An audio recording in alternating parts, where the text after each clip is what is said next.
ও মাই god, একটা hand held fan দেখেন, বাতাসের আওয়াজটা আপনারা শুনতেই পাচ্ছেন। আর এটার বাটন গুলো দেখেন, প্লাস মাইনাস এখানে মানে বাড়াবেন আর কমাবেন।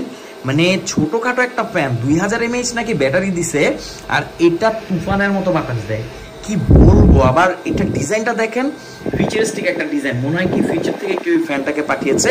এটা হচ্ছে এইসলভের একটা ফ্যান, যেটা হচ্ছে এইসলভ F1 ফ্যান, একদম ব্যাগে রাখার মতো, পকেটে রাখার মতো একটা ফ্যান, বাতাস মানে জাস্ট উড়িয়ে ফেলতেছে। ছোট একটা ফ্যান, কিন্তু খুবই ছোট। দেখেন আমার হাতে, দেখেন আমার পামের মধ্যে এটা আসে। আর এখানে যে বাটনগুলো আছে দেখেন, আপনি কমাতে পারবেন, বন্ধ হবে না, আবার বাড়াতে পারবেন।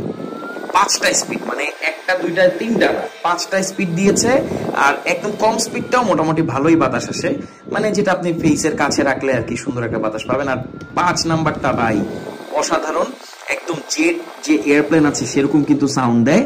পাখাটা খুবই ছোট, বাট ছোট পাখা বলে যে বাতাস কম হবে এইসব আসলে ভ্রান্ত ধারণা, বুঝছেন। বড় পাখা হলে যে বাতাস বেশি হবে ব্যাপারটা এমন না। তো এইসব ক্লেম করছে আপনি এদিকে 6 ঘন্টা ব্যাকআপ পাবেন, বাট যেটা সত্য সেটা হচ্ছে আপনি 2 থেকে 3 ঘন্টা ইজিলি থেকে ব্যাকআপ পেয়ে যাবেন একদম রিয়েল লাইফে। আর আমি মনে করি এরকম একটা ফ্যান থেকে যদি 2 ঘন্টা ব্যাকআপ পাই তাহলে তো কোনো কথাই নাই, তবে লো স্পিডে আপনি 6 ঘন্টার ব্যাকআপ ইজিলি পেয়ে যাবেন। তো এটার প্রাইস কিন্তু খুবই রিজনেবল, 1000 টাকার আশেপাশে আমি বলে দিচ্ছি। তো আপ ডাউন করে প্রাইস, যেহেতু ডলার রেট আপ ডাউন করে, আপনারা তো জানেনই ভাই এখন বর্তমানে অবস্থা। নিচে কিন্তু একটা রাবার কোটিং দেওয়া আছে, মানে এইসলভ হচ্ছে অনেক ফেমাস একটা ব্র্যান্ড, একটু গুগল করে নেবেন, তারা প্রিমিয়াম প্রোডাক্ট তৈরি করে।